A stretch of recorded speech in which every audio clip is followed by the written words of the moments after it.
How's it going, guys? It's your boy, Lieutenant Dan here, along with Scott C. out here, Mr. Scar himself, running around trying to defend off, not to defend, trying to fend off all of these people from Twitter. Scott, how you been, man? I've been good. It's been a little frustrating when you see dumb stuff happen and then all of a sudden the dumb stuff stops happening. And cuz all right, so example.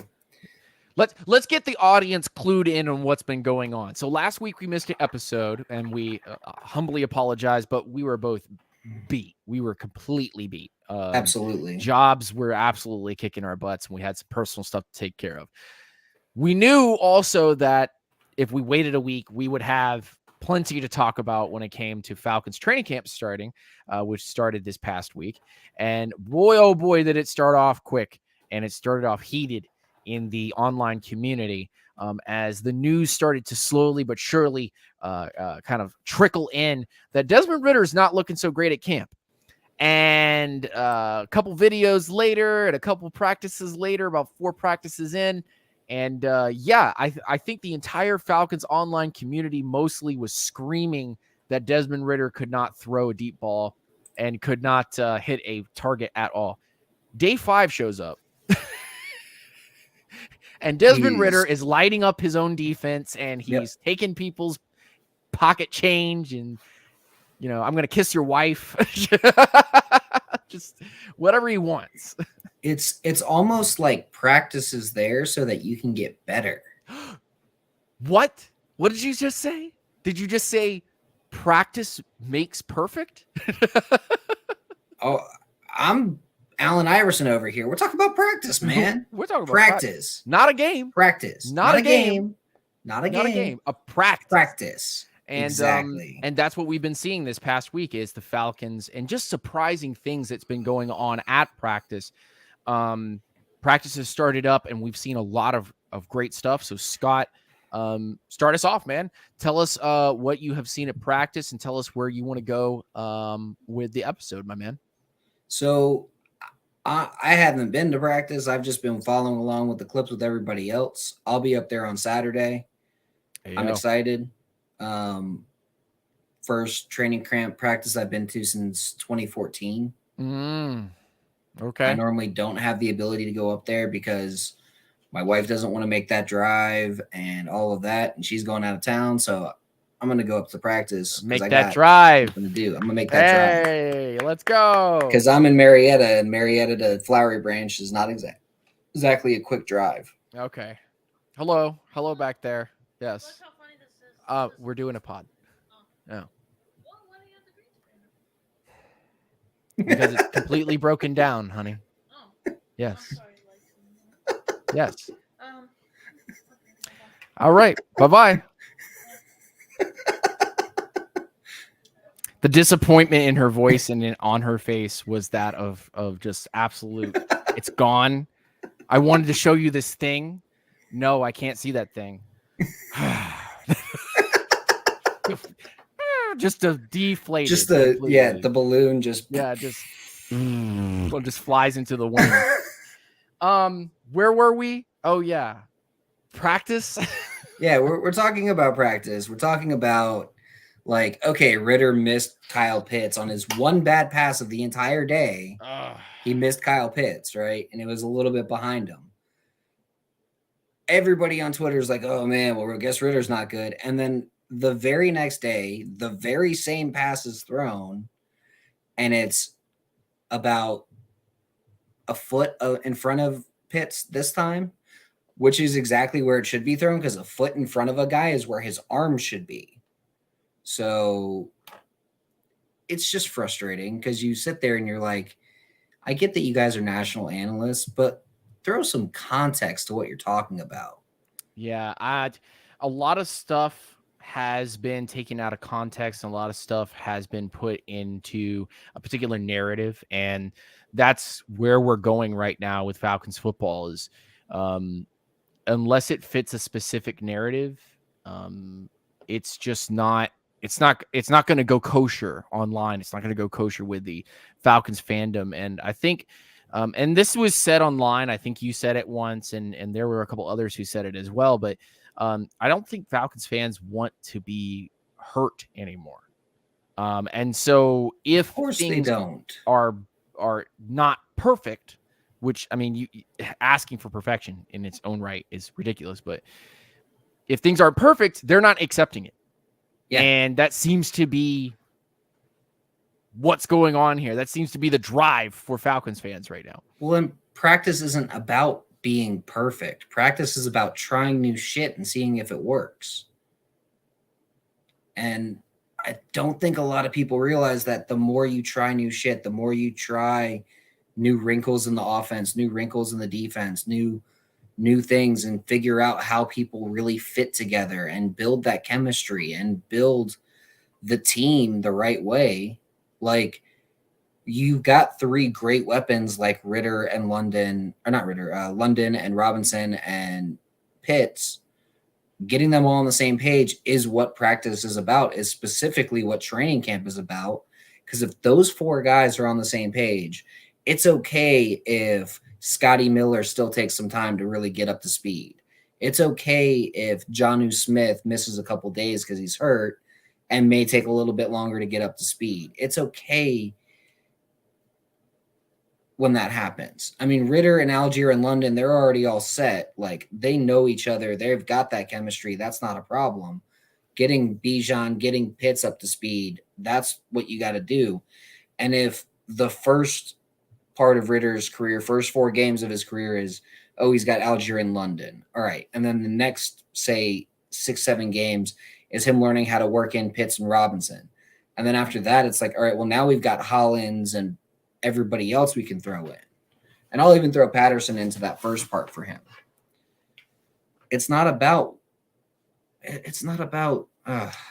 people get so confused as to what they need to look for in practice, and they look for perfection in practice. And that's not what it's about. It's about, how does he throw the ball deep? Not, did he complete the pass? It's the process, not the result.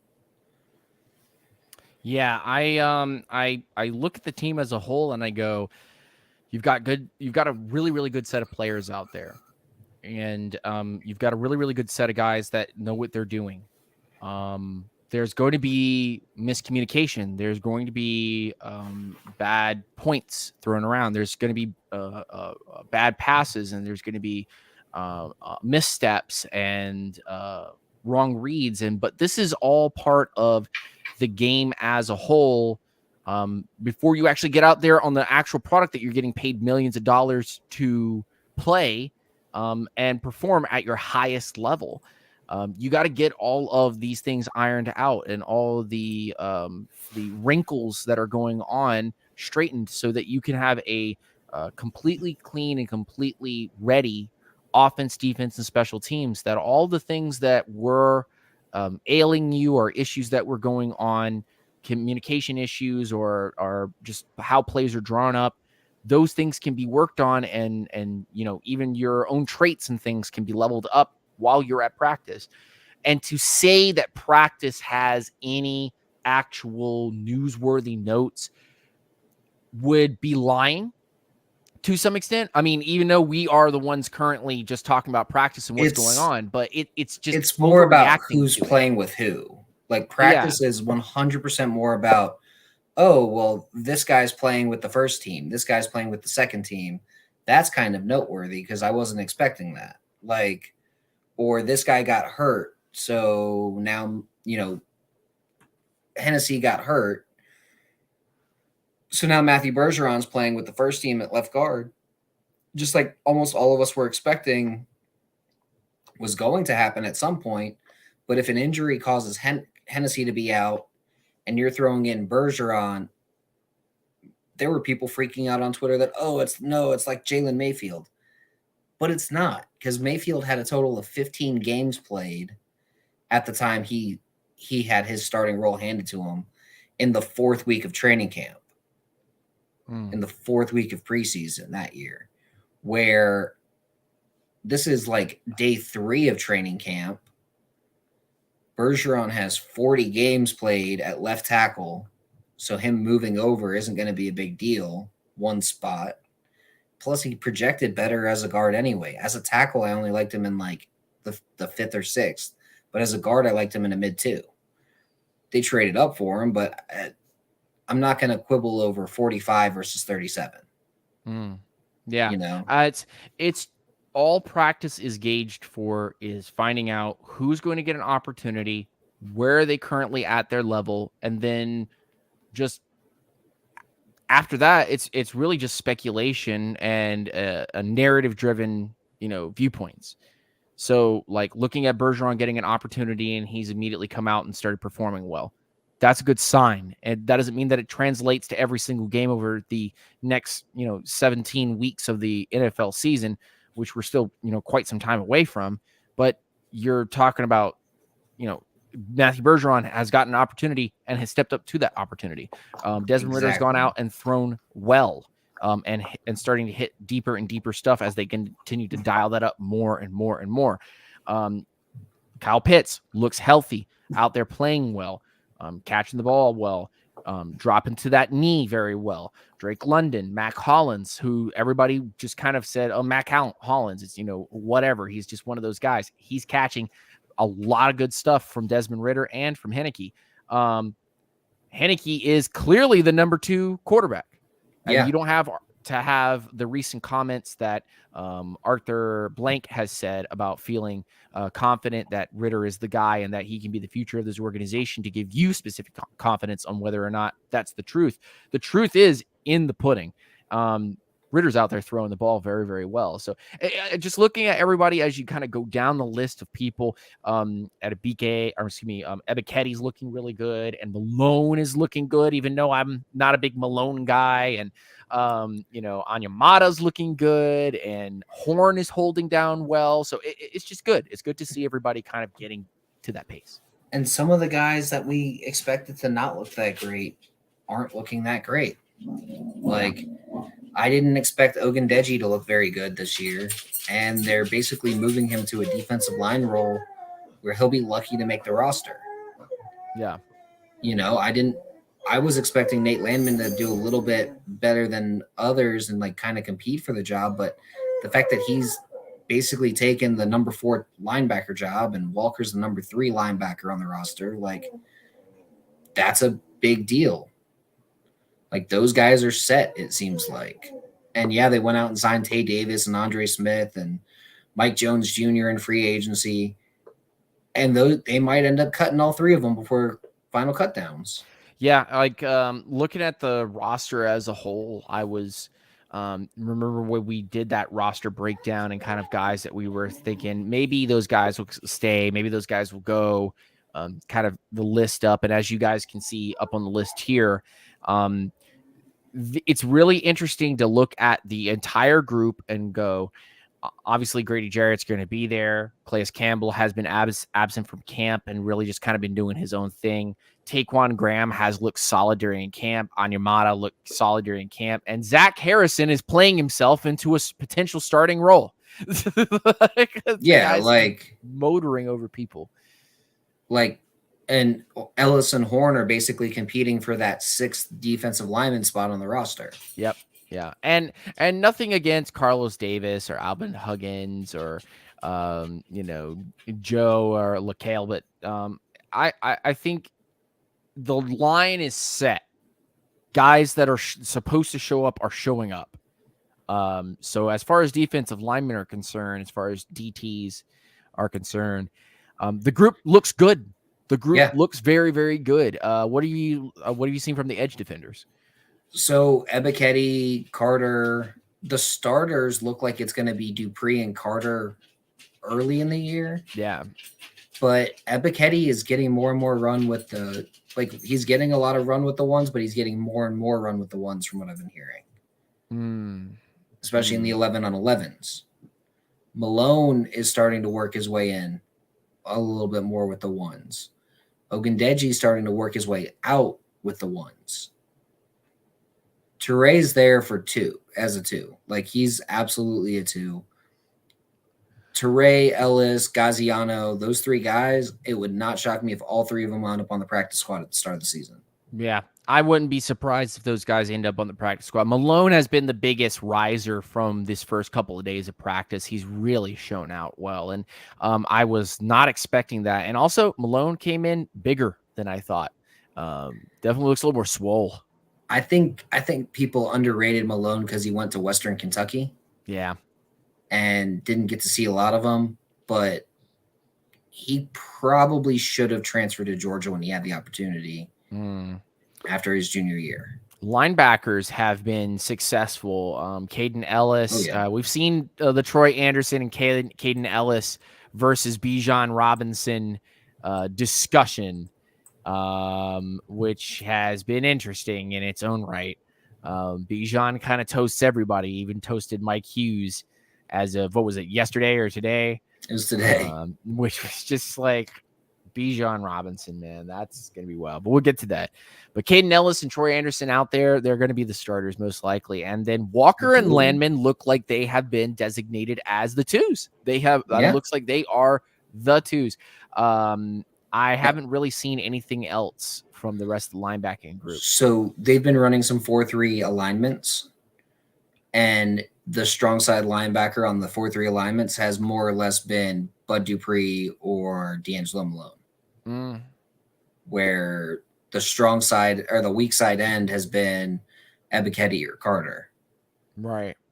Now they've been obviously flipping them around and rotating them through and seeing who works the best where, but it's weird that Ebiketie is getting a lot more run at weak side end versus a stand-up role, and Malone's getting more of a stand-up role than the weak side end. Yeah. Because in my head, I would have thought that would have been reversed, but they it see actually something. makes sense. Yeah. They see something there, and I tend to think, you know what? If that's what they're seeing, Nielsen's a much better pass rush coach than what we've had in the past few years. Yeah. Thoughts on the cornerbacks? I mean, obviously we've seen some battles out there these last couple of days. Haven't heard much from Okudah, but he's just been out there and doing his job. Yeah. Which, give me that kind of guy all day, every day. If you don't hear anything about a player, sometimes it's the best thing. Exactly. And then a guy like Mike Hughes is looking solid. Clark Phillips is balling out. D. Alford is balling out. Darren Hall had a good couple of days the last 2 days. Flowers, Borders, Armstrong. I don't see a guy who makes the roster of those three guys. I do think Darren Hall ends up stealing that 6th corner spot that's going to be on this roster.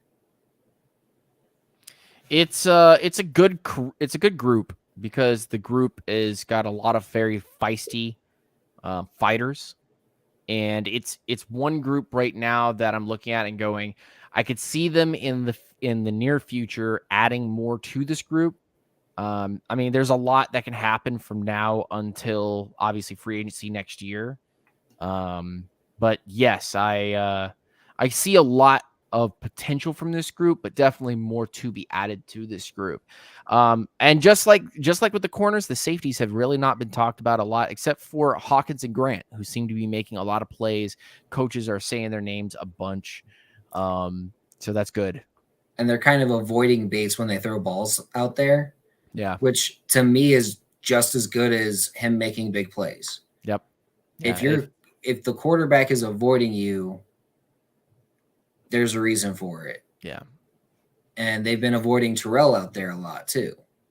But if they're avoiding Terrell and Okudah and Bates, and they're throwing it to Grant and Hawkins and Clark Phillips and D. Alford and Darren Hall and all these other guys, that to me says a lot more than like about the top guys on the depth chart than anything else. I think this group doesn't really need much. Like, I honestly kind of think it might be set. I think safeties, Abernathy might beat out Helms. Helms may have to start as on the practice squad this year.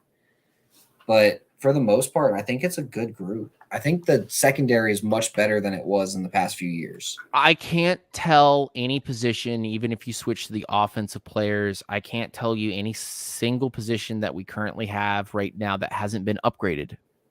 Everything's been upgraded. Everything is much better than it was the year before. Yeah, defensive line, edge rotation, linebackers, corners, safeties. Yep. Entire defense has been upgraded. Absolutely. I would say offense, quarterback, better backup quarterback because Heineke's better than Mariota.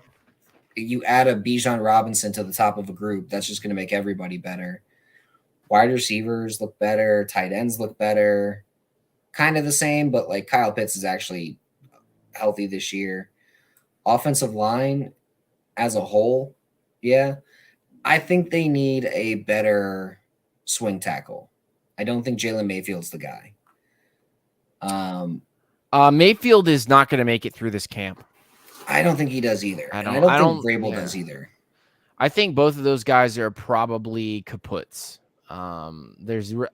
I think what we said originally is going to end up happening. Drew Dahlman and Gwynn are going to end up making this squad. Hennessy, Bergeron, Lindstrom, McGarry, Matthews. And those 7 guys are basically set. Those are the 7 guys that are going to get in. And I don't know if there's anyone that's currently sitting in there. Maybe Ethan, but that would be very, very far out there. And he got hurt today. We don't know how bad that is. So Hinton's apparently looked good. Schaffer's looked solid. Like they might keep another guard, but I think the offensive line is set. They're just going to go through the motions over these next couple of weeks, getting it set and making sure everybody's healthy. I don't think they have the tackle that's going to play swing tackle for them on the roster right now. No, I think they're going to do a Chuma Adoga thing like they did last year. Yeah. And we're going to see someone from one of these rosters get cut at tackle.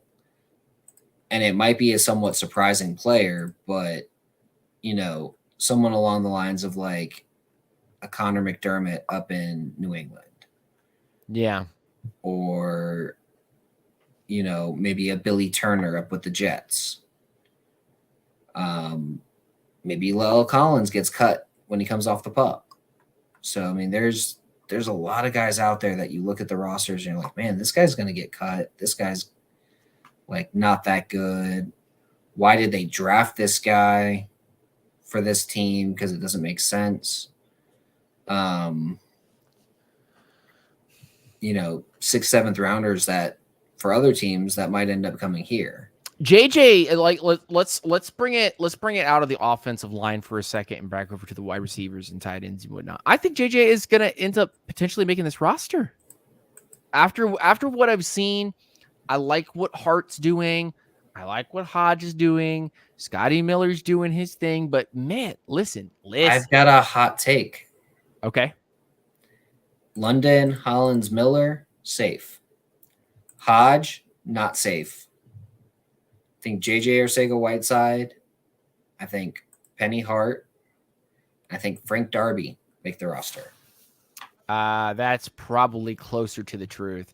I do like what these guys are. I do like what these guys are doing in camp from the videos that we have seen, and there's been some great progression for these guys. It's tight. It's competition. Kind of what Art was saying not too long ago, a couple days ago. He was like, look, it's going to get hard to try to make this team. It's going to get real difficult because even our second string guys are kind of locked in. Like we figured out who we like. Yeah. We've made some claims about who's going to be starting or not. We have some guys returning from injury that are going to take up a space immediately, and everybody else will then have to fight for it. So looking at this group right now, I go, this wide receiving group, it's got so much talent on it. It's hard to say that any of these guys wouldn't be deserving of getting onto the squad. However, you put a lot of the same dudes on the squad to compete during camp. So you put a lot of that very, very, very talented group of guys out there, tight end and wide receiver. and you let them work with a guy who's already working. This will be his first real test as the number one quarterback. This is wild. It's gonna be a fun offense to watch. Oh yeah, and I think we see a little bit more of Ritter during the actual preseason games than what you normally see with the standard quarterback one, where But there's only they go two, out. right? There's 3 preseason games. 3. They didn't take out the second one. No, the third one ends up being the guys who are trying to make the roster competing for the roster. Right. Okay, But yeah. I definitely think Ritter ends up playing a good like quarter and a half in the first game, and then the entire first half of the second game. I can see it. And then the third game is just sitting chilling. And those first quarter, first half situations, he's really locking in and figuring out what he needs to do in each situation. Yeah. And I think he's going to look a hell of a lot better in preseason this year than he did in regular season last year. I want to put this out is that I thought that Desmond Ritter started slow last year, being given full game opportunities and full first team practice sessions, and looked rusty through his first 2 weeks, almost 3 weeks worth of practice, and then ended up going through the last 2 games, getting victories and getting opportunities and throwing touchdown passes and not throwing a single interception. And then comes into practice this year and looks sluggish off the start and starts ramping up 5 days into practice, starts throwing darts at that short to intermediate range and starts to test longer and longer throws as he goes. Desmond Ritter's going to be real special, man. Like I can tell you right now, he's going to be real special, and he's going to look really good his first game in a Falcons uniform as the starting quarterback, as the guy from day one type of deal. So, yeah, I could see Desmond Ritter getting a plentiful set of opportunities during the preseason, and then sit in that third game. If he plays the third game, that's the problem. That's an issue. That's where I could see Heinicke getting an opportunity, and Heinicke's thrown some. Ritter's thrown some weird interceptions during the first couple practices, but we gave him leeway. I'll give the same leeway to Heinicke, but Heinicke's thrown some wonky ones too. It's been well, and here's the thing: Ritter didn't get quarterback 1 reps his entire rookie year up until that game right before the Saints, up until the bye. And when you have a guy and he's taking nothing but quarterback 2 reps, he's like, I'm the backup. And then all of a sudden he's the starter and he finally gets to play in the practice with the guys he's thrown to in games. It takes time to build chemistry. So the fact that he's getting all of that out now instead of in week 13 of the season, week 14 of the season, that makes a huge difference. It makes a massive difference. Yeah, I think it makes not only an incredible difference from, just the amount of time that you've been given an opportunity to perform and show that you're worth the guy, but also mentally you're not stressed. So you go through 4 games at the end of the season with little to no stress. You had your audition, you made the audition, and now you get an opportunity to get all of the benefits of getting number 1 reps, number 1 practice sessions, being number 1 on the depth chart, and having all of the privileges that come with going into the coaching room and talking to those coaches and having those experiences. Whereas you were talking to like the QB coach only. Now you're talking to the GM, the head coach, the offensive coordinator, the QB coach, the tight ends coach, the going over protections, going over how everybody's job works. Whereas you were just kind of getting babied up to that point. Now, welcome to the real deal. And I think Desmond Ritter has the mental capacity. That's not what I'm worried about. I think what I'm worried about is how do they balance the offensive passing and the rushing? How much is Ritter going to run? How much is Ritter going to pass? How much is the offense going to end up splitting pass and run? I think the real goal is what the 49ers do. I think that's the long-term goal. 512 passes, 504 runs. I think that kind of split's really what they're trying to do, at least this year and next year. Now, as Ritter gets better passing it, they're going to pass it more. I really believe they are.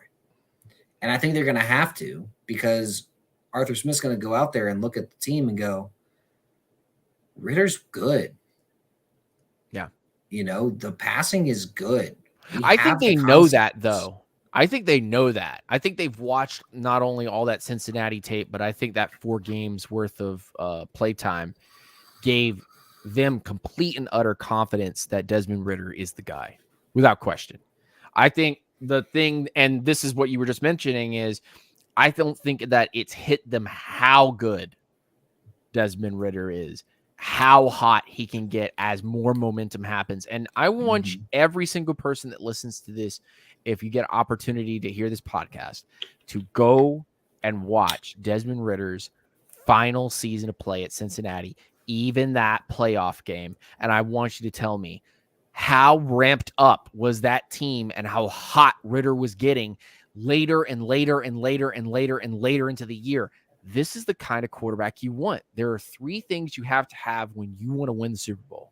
And Scott can rattle them off very, very easily. Number 1, defense wins championships, right? Yep. You want to have a good running game. Good run game. Got to have a run game. This may be a passing league, but listen, some of the best teams in the league are utilizing runs, whether it be from the quarterback or it be from the running back, to supplement their mistakes and some of their issues. Number 3, a quarterback who can make clutch plays on 3rd and 4th down. Boom. Easy peasy lemon squeezy. You need a quarterback that gets hot.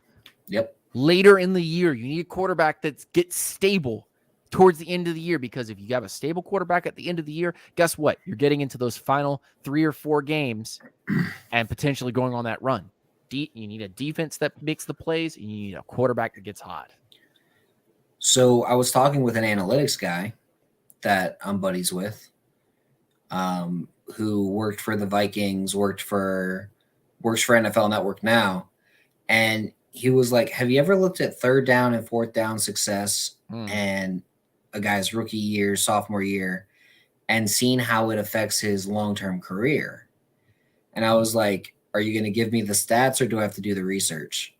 Because that's what he always does to me. He gives me a thought and I'm like, Right. Well, I went and I did the research because I'm that guy. And I found that guys who have much better success on 3rd and 4th down, their rookie, their second year, end up being great quarterbacks later in their career. Yeah. We're talking Stafford. We're talking Mahomes. We're talking Matt Ryan. We're talking Dan Marino. Like, I went back pretty far. If you don't have success on 3rd and 4th down early in your career, you're probably not going to be successful unless you're a guy like Josh Allen, who just magically put it all together. But he was not very good on 3rd and 4th down early in his career. He really had to develop his game there. Ridder was fantastic in those 4 games. If he can maintain just the 3rd and 4th down success, those are pressure downs. If he can maintain that, then it's just a psychological thing of, all right, well, 1st down is just like 3rd down now. Let's go get that 1st down every single time. It's like he gets so honed in on those downs. They had like a 74, 75% success rate on 3rd and 4th downs. Yeah. Like, that's what you want. And the play where he threw the ball to London doesn't even count into that calculation against the Saints, where he fumbled it at the end, because it's not a converted 3rd down, not a converted 4th down. It would have been. And I look at that like, okay, well, factoring in that outlier play, like Ritter's in that 77, 78% range. Yeah. That's that. He's flirting with that 80% and percentage there that like takes him to a point where he's like, oh. Exactly. You know. And for comparison, Mahomes is at 75, 76%. Yeah. Allen now is at 75, 76%. Yeah. Justin Herbert is at 79 to 80%. Like, if you're up there with those guys, something's going positive for you. Joe Burrow's killing it on that. Joe Burrow's at like 82, 83%, but he's Joe Burrow and his passing is what he does. Like, yeah. He's not specifically like a true running quarterback either, and he's not like a scrambler to that definition. He's kind of one of those Aaron Rodgers-esque, I'm going to reach out and take 5 yards and make somebody upset. Desmond Ritter's the kind of guy that could go for a 15-yard run and slide. Like that's the kind of guy that he is. He can do those read options. He does have the speed to be able to do that and get out of the pocket and make throws in the run. So, and that's the offense that they're tailoring this, this whole bit too, is that they're giving Desmond Ridder an opportunity to succeed. And these last couple of practices have already proven that Desmond Ridder can make, the throws that they ask him to make. He just needs to start getting his confidence and getting that kind of, gas put on the fire. So yeah, I'm excited, Scott. I really, really am. These last couple of practices have really made me excited about where this team is going to go. Was there anything else that you were thinking about? So, you know how there's a lot of pro comparisons for players coming up. Yeah. And for the longest time, I was like, Ritter's kind of like an amalgamation of a couple of different quarterbacks, but I can't think of the one guy he reminds me of the most because I think he can be better than the guys I've thought of.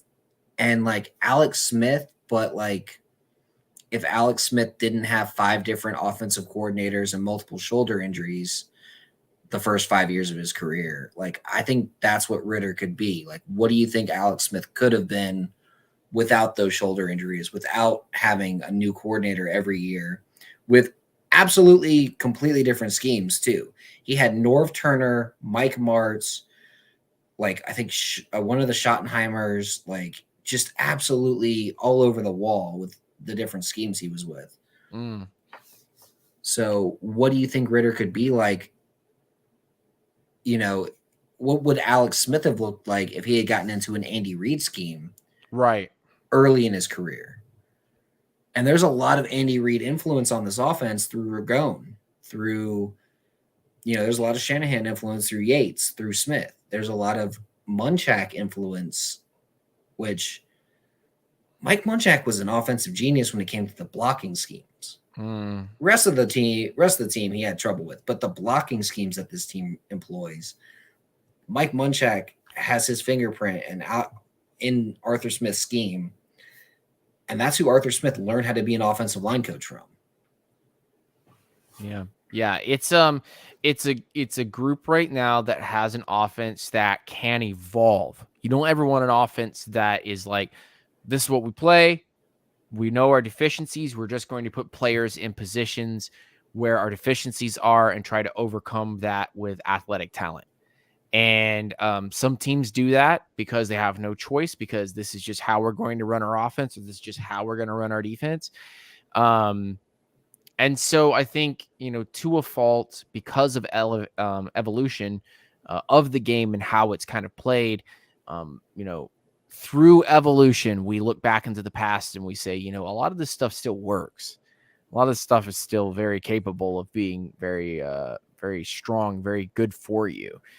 So to revert back to the basics and be very good at said basics, running the ball, it's not nuanced, but it can be if you take the evolution points from what the passing game has had and what the current rushing game provides from these nuanced Shanahans and McVays and all these other guys. How you run your running scheme based off of your passing is going to be less of an issue now, because more teams are starting to hyper focus on how can we make our run game a centerpiece if our quarterback isn't the guy. And there's a lot of teams like that right now. Or if our quarterback's just having a bad day. Yeah, absolutely. Absolutely. So I like where it's going. Anything else you want to add? not specifically on that aspect. You're like, no, I'm good. I'm good on that, man. I was talking about some stuff on my stream, and I made a couple of like quick little notes and things like that. But one thing that I just wanted to say before like we kind of get to the tail end of this pod was there's a lot of noise right now out of Carolina and what Carolina can do and how well they can, go through the year and what they can end up potentially, as far as winning games and what their final destination may be. And I look at the media and I look at these media guys that are talking about Carolina has the best odds right now to win the NFC South and potentially even go far in the playoff with a rookie QB. And I'm not going to take anything away from said young stud of a QB, but he has had to get on top of like a shoebox a couple of times to make a throw. So, I'm not calling him Shorty McShort Pants or anything, but it's there have been some weird, strange things not talked about at camp as far as interceptions are concerned that have gone straight into the pocket of a linebacker. Yeah. They got a lot to fix there in Carolina. What do you think of Carolina and New Orleans and Tampa in this division as we get kicked off into the practice part of the NFL season? I think New Orleans is absolutely overrated. I think Carolina's just as overrated. Okay. Carolina, if you look at their roster, right, their wide receiver group, it's not really that much better than ours, if it even is better than ours. Their tight end is Hayden Hurst, who's okay. Their offensive line, they've got holes right in the middle of it. And they're showing highlights of Hayden catching balls, from the young lad. So, like their defense, I know their defense was great last year, right? Well, now it's a completely new scheme. A lot of guys are going to be played out of position, like Yetur Gross-Matos. He's going to be playing a linebacker role. I don't think he's a good linebacker. I don't think Shaq Thompson's an inside linebacker in a 3-4. I don't think Frankie Louvu's very good in this scheme. The only guys that they have that really scare anybody are Brown and Burns, who absolutely are great, but in their front seven, there's two guys. Like, I don't know. I think they're very overrated for what they are. They have a lot going on right now. Yeah. They need to figure a lot of things out. I think this, just like with Atlanta, I think that Carolina is going to end up figuring out a lot of that stuff. They have a talented roster. I'm not going to argue against that. I just don't think they're as talented as Atlanta. Like when I go through their units, right? Their defense. I think they're more talented than Tampa. And I think they have more talent than New Orleans. And I think that Atlanta and New Orleans are probably close in talent, albeit the Falcons are definitely better as far as long-term talent. They definitely have better long-term talent. But looking at Carolina, I see a lot of similarities between Atlanta and Carolina. Not like you can't draw similarities to all of the teams in the NFC South because they thrive off of doing similar things against each other, of course. But I look at Bryce Young, man, and I go, what really makes you specifically better than Desmond Ridder? Okay, hold, because we don't really know what Desmond Ridder is exactly, because we still got to see what the finished product is going to end up being. But Desmond Ridder has NFL experience, and obviously it takes time for him to kind of get the engine running, and then it ends up getting to that point. Bryce Young, when he's having a bad day in college, has a bad day. Like Desmond Ridder's interception day. Yeah, Desmond Ridder's worst game of the entire year was against Georgia. The top cream talent at the very end, at the very last part of the mountain, the tippity top of the iceberg, as far as you could possibly go. The championship game. Come on now. And like the worst game for Bryce Young was in the regular season against an SEC talent. Like, yeah. like it's Auburn or something. Like he is like, Yeah. And Ridder's worst game wasn't his worst game because he was making bad reads or anything like that. He was getting dominated by superior talent. It was really, really good. He had Will Anderson in his lap all day. Yeah. Like, you can only do so much when you're getting hit literally every play. Yeah. And then the year before against Georgia, the year before they lost, yes. He still had he had Jalen Carter and all these other guys in his lap too, but he still had 2 touchdowns, 206 yards, and completed 65% of his passes. I'll I take mean, that. right? Like I'll gladly take that in a game that's as crucial as that is when you need it. Like, okay, yeah, and they lost by 3 points. And yeah, if he was a little bit better, they probably would have won. If he was a little bit better that day, they probably would have been better off. But at the same time, like, he showed out, he did what he needed to do. Yeah. And he was let down with a couple of drops and a couple of just really fantastic defensive plays. Yeah. If it takes some really fantastic defensive plays to stop you, you're probably pretty damn good. That Cincinnati Bearcats team as a whole was by far an incredibly, just so spectacularly talented group of individuals. And together as one force, they practically ran through everything and proved doubters wrong to be able to get to the spot that we're at. I cannot begin to tell you how proud I am to have the guy that was able to be there and make the passes that he did and challenge some of the top talent in the entire country and come up this short. Yeah. Like literally this short.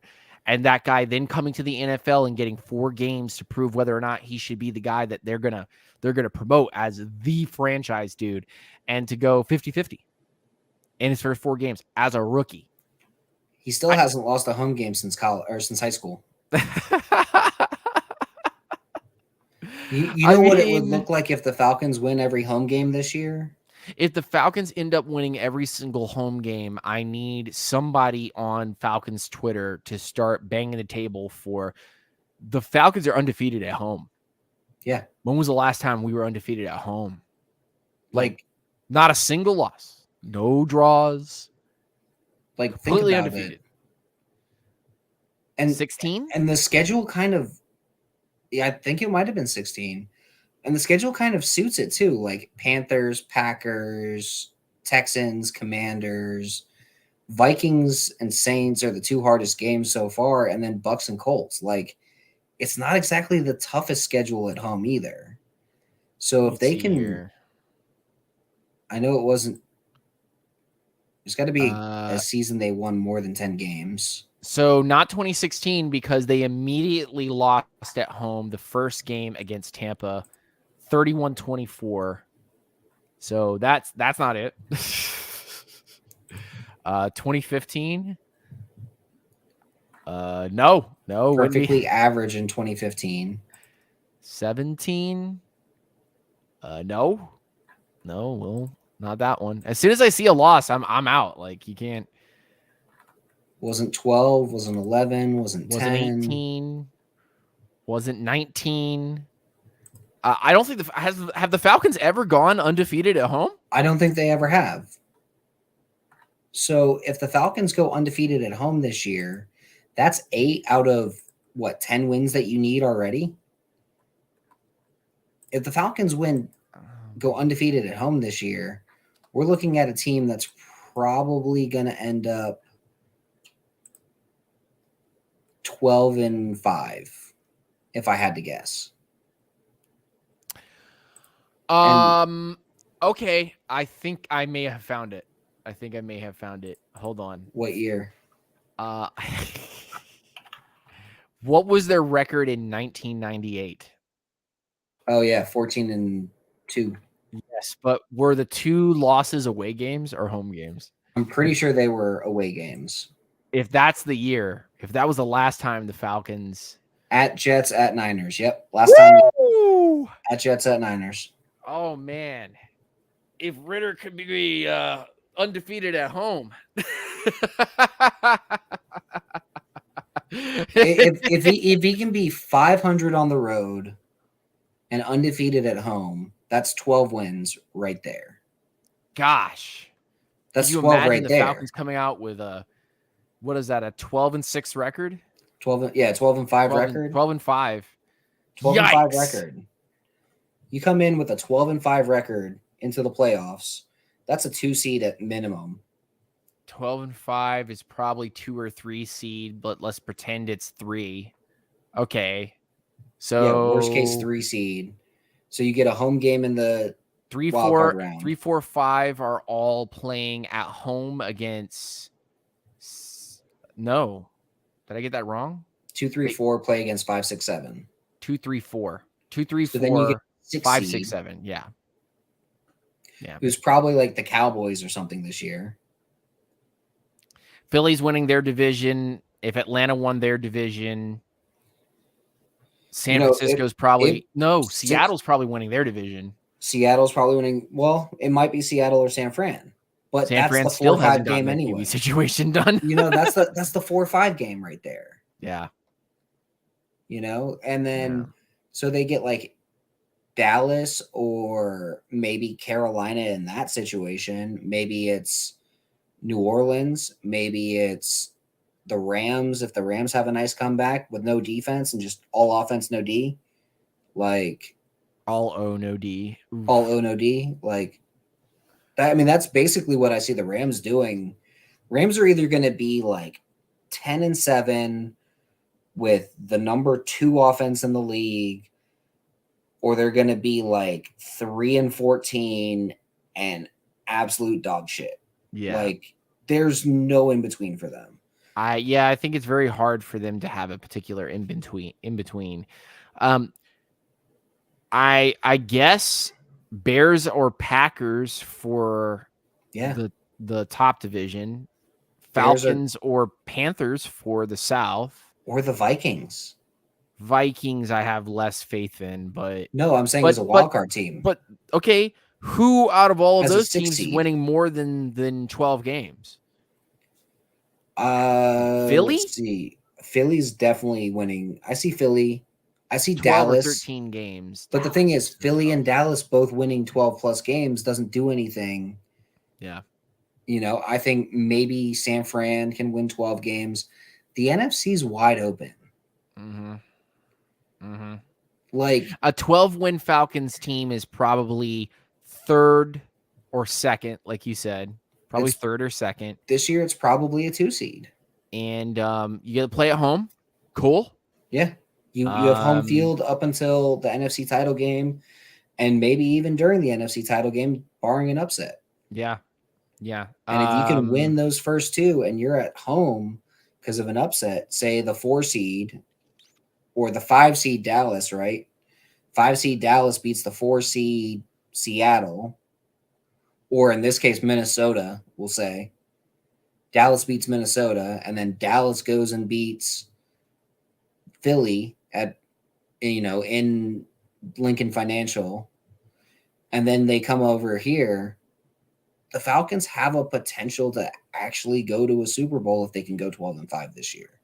I could see Philly having the best record, the Falcons having the second best record or third best record, Dallas being good. Well, I mean, even Washington could end up being good. That's why. I mean, hey, listen, the Giants went to the playoffs last year.